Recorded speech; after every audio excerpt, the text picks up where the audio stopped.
ऐसे में योगी की ब्राह्मण विरोधी छवि को और धक्का लगा है, क्योंकि पहले तो हरिशंकर तिवारी का पूर्वांचल में रुतबा और उसके बाद समाजवादी पार्टी के साथ उनके परिवार का होना योगी की बीजेपी सरकार को कड़ा संदेश दे रहा है। साथ ही संत कबीर नगर खलीलाबाद से बीजेपी विधायक दिग्विजय नारायण चौबे उर्फ जय चौबे ने भी समाजवादी पार्टी का दामन थाम लिया। बीजेपी से अलग होकर साइकिल पर सवार हो गए हैं जय चौबे। अब सोचिए, चौबे और तिवारी अब समाजवादी पार्टी के साथ हैं तो भला बीजेपी की तो हिम्मत टूटेगी ही ना। बीजेपी की हिम्मत टूटना मतलब चुनाव का हाथ से निकल जाना। जितनी विकास की परियोजनाएं थी ये आदरणीय अखिलेश यादव जी की देन थी और इनके विजन और इनके सोच का ये परिणाम था कि उत्तर प्रदेश आगे बढ़ रहा था। लेकिन आज अचानक आकर उस पर रोक लगा दिया गया है और अब ये महसूस हो रहा है कि जब तक आदरणीय अखिलेश यादव जी उत्तर प्रदेश की कमान पुनः नहीं संभालेंगे तब तक उत्तर प्रदेश का विकास अब संभव नहीं है। हम सब लोग, जो भी हम लोगों की ताकत है, सब लोग मिलकर इकट्ठा होकर पूरे प्रदेश में हर जगह जहां जहां आपका निर्देश होगा जाने का काम करेंगे और समाजवादी पार्टी की सरकार 2022 में बने इसका संकल्प लेंगे और 22 में आदरणीय अखिलेश यादव जी को मुख्यमंत्री बनाने का काम करेंगे। इन्हीं बातों के साथ हम पुनः आपके आभारी हैं, आदरणीय अखिलेश यादव जी के आभारी हैं, समाजवादी पार्टी के आभारी हैं और मेरा पूरा परिवार सहित हम सब लोग आज समाजवादी पार्टी की सदस्यता ले रहे हैं और इस बात से कम आगे उत्तर प्रदेश का विकास हो, विनाश न हो, ठोको और इनकाउंटर और बुलडोजर की नीति समाप्त हो, भाईचारे की नीति हो, विकास की बात की जाए, लोगों को रोजगार की बात की जाए। आप देखिए, अगर जो शिक्षा मित्र हैं, जो परीक्षा लीक, तो मेरे ख्याल से एक ये बन गया है, एक सिस्टम बन गया है, जो भी परीक्षा हो जा रही है वो लीक हो जा रही है, फिर उसकी जांच हो रही है, फिर उसका सेंटर अगर गोरखपुर से कहीं मेरठ भेज दिया जा रहा है और मेरठ से कहीं गोरखपुर भेज दिया जा रहा। तो इस तरह का काम इस सरकार में हो रहा है और इस सरकार में शायद ही कोई खुश होगा, शायद ही इस सरकार के जाने के लिए अब हर आदमी कामना कर रहा है, हर आदमी प्रयास कर रहा है और आने वाले जब भी मत पड़ेंगे तो 2022 में लोग संकल्पित हो गए कि अखिलेश यादव जी की सरकार बनेगी और 2022 में अखिलेश जी मुख्यमंत्री होंगे। ऐसी हम सब लोगों का विश्वास है। कहीं न कहीं ये सब योगी की छवि को लेकर ही हो रहा है। योगी की पूर्वांचल में ब्राह्मणों से जो पिछली अदावत है, यही बीजेपी 2022 के चुनाव से पहले भुगत रही है। अरे भाई, कौन नहीं जानता हरिशंकर तिवारी और योगी के बीच की लड़ाई को।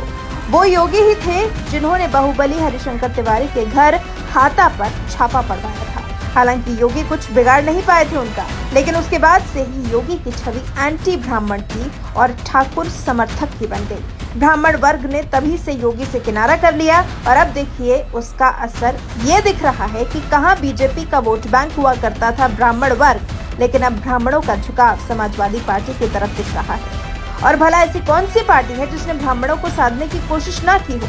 बहुजन समाज पार्टी ने ब्राह्मणों को सम्मान और सरकार में सहभागी बनाने का भरोसा दिलाया। बसपा के महासचिव सतीश चंद्र मिश्र पूरे यूपी से ब्राह्मणों को मायावती के पक्ष में वोट डालने की अपील करते दिखाई देते हैं। ब्राह्मण वर्ग को हाथी के चिन्ह पर भरोसा जताने के लिए प्रेरित करते हैं। मायावती ने हर मंच से कोशिश की है कि वो कैसे भी ब्राह्मणों को पूरे मान सम्मान का आश्वासन दे सके। वहीं कांग्रेस ने भी यूपी में अपनी जड़ें मजबूत करने के लिए प्रदेश के 12% ब्राह्मणों को साधने की कोशिश की, इन्हें अपने साथ जोड़ने की कवायद शुरू की है।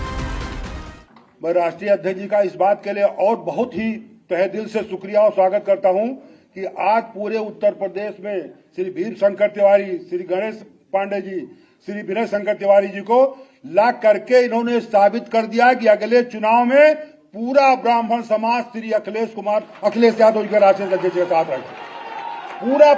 पूरा प्रदेश हिल के रहूंगा। और दूसरी बात मैं कहना चाहता हूं, काउंटर स्पेशलिस्ट आज की तारीख में केवल योगी आदित्यनाथ ही नहीं है।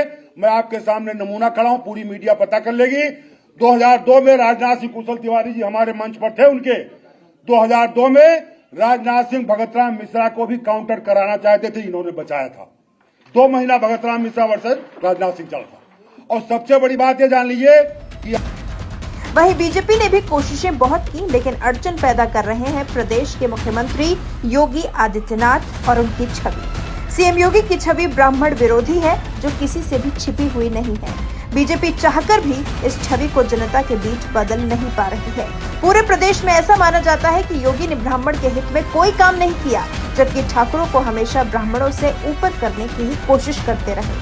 कोशिशें सबने की, लेकिन मेवा मिल रहा है आखिर में अखिलेश यादव को, जब पूर्वांचल के दो बड़े नेता समाजवादी पार्टी से जुड़ गए हैं और चौबे और तिवारी के सपा से जुड़ने से पूरे पूर्वांचल में समाजवादी पार्टी की तरफ झुकाव बढ़ सा गया है, जिससे सपा में लोगों का विश्वास कायम हो रहा है और लोग समाजवादी पार्टी की तरफ अपना रुख कर रहे हैं।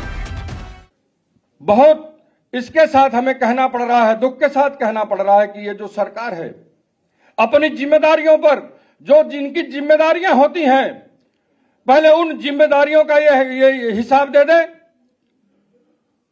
तब उसके बाद ये बात करें, विकास की बात करें। जिनकी इनकी जो जिम्मेदारी है, इनकी जिम्मेदारी ये नहीं है कि समाज को बांट देना। राजनीति के ऐसा पेशा है, समाज को जोड़ने का पेशा है। जोड़ो भाई, कौन रोकता है? समाज को बांटने का ठेका कहां ले उठा रखा है? आज सबको काम बांट दिया गया है। कोई विकास की बात करेगा, कोई मंदिर की बात करेगा। क्या हम लोग पुजारी, हम लोग भगवान के प्रति हमारी आस्था नहीं है? भगवान राम के प्रति, भगवान हनुमान के प्रति हमारी आस्था नहीं है? हम भी मंदिर के सामने जाते हैं तो ऐसे बड़े अदब के साथ, बड़े झुक करके शीश नवाते हैं। तो जो ये ठेकेदार तो नहीं हो गए हैं धर्म के, इसका जवाब देना होगा भाइयों। वक्त आ गया है, आने वाला समय हमारा है, लेकिन भाइयों अति विश्वास में नहीं आना है। अति विश्वास खराब होता है। ऐसा प्रचार होता है, दुष्प्रचार भी होगा कि हमको नरमी से अपने कार्यकर्ताओं को सहेजने की, अपनी ताकत को बढ़ाने का काम करना है। यही मैं आपको बताने के लिए आया हूं। आज इस वक्त में अब ये इस युद्ध में अब युद्ध शुरू हो गया है और सारा दारोमदार आपके कंधे पर, हमारे कार्यकर्ताओं के कंधे पर है। आज इस लड़ाई को कैसे जीता जाएगा, और जीतना हमारे लिए आवश्यक है, जिससे ये जो चीजें हैं जो आज समाज में भय व्याप्त है, रोज धमकाया जाता है। कहते हैं बुलडोजर चलाने के लिए क्या जनता ने वोट दिया था?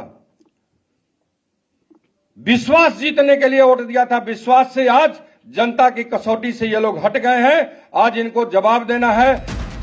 पूर्वांचल खास इसलिए भी है क्योंकि सूबे की 33% सीटें इसी इलाके की हैं। यूपी के 28 जिले पूर्वांचल में आते हैं, जिनमें कुल 164 विधानसभा सीटें हैं। 2017 के चुनाव में पूर्वांचल की 164 में से बीजेपी ने 115 सीटों पर कब्जा जमाया था, जबकि सपा के खाते में 17, बसपा के खाते में 14, कांग्रेस को 2 और अन्य को 16 सीटें मिली थी। लेकिन इस बार योगी ने बीजेपी का पूरा खेल बिगाड़ कर रख दिया है।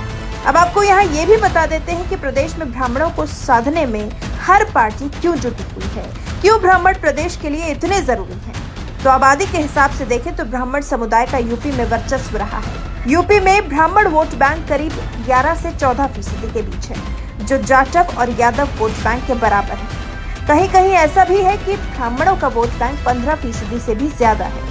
बलरामपुर, बस्ती, संत कबीरनगर, महराजगंज, गोरखपुर, देवरिया, जौनपुर, अमेठी, वाराणसी, चंदौली, कानपुर और इलाहाबाद ऐसे ही जिले हैं। माना जाता है कि कुल 115 से ज्यादा सीटों पर ये हार जीत आसानी से तय करते हैं।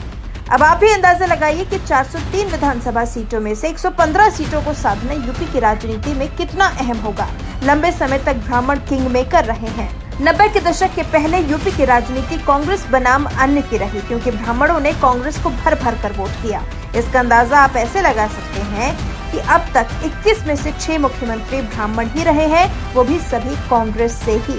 लेकिन अयोध्या मंदिर आंदोलन के दौरान ये वर्ग भाजपा की तरफ शिफ्ट हो गया। हालांकि सपा के पास जनेश्वर मिश्र जैसे नेता थे, जिन्होंने समय समय पर पार्टी को एकजुट वोट दिलाया है। लेकिन ब्राह्मण वोट बैंक का सबसे बड़ा प्रयोग साल 2007 में मायावती ने किया था, जब नारा दिया था, ब्राह्मण शंख बजाएगा, हाथी दौड़ा दौड़ा आएगा। 2007-2012 में बीजेपी को ब्राह्मणों ने 40% के आसपास वोट दिया। 2017 में तो 80% वोट दिए, तभी तो बीजेपी की पूर्ण बहुमत की सरकार बनी। लेकिन इस बार ये पूरा वोट बैंक सपा के खाते में जाता हुआ दिख रहा है, जिससे अखिलेश की राजनीति को काफी बल मिला है। तो क्या इस बार ब्राह्मणों के बलबूते पर समाजवादी पार्टी बनाएगी यूपी में सरकार? क्या अखिलेश ही जीतेंगे 2022 का विधानसभा चुनाव? आप इस बारे में क्या सोचते हैं? अपनी राय हमें कमेंट कर जरूर बताएं।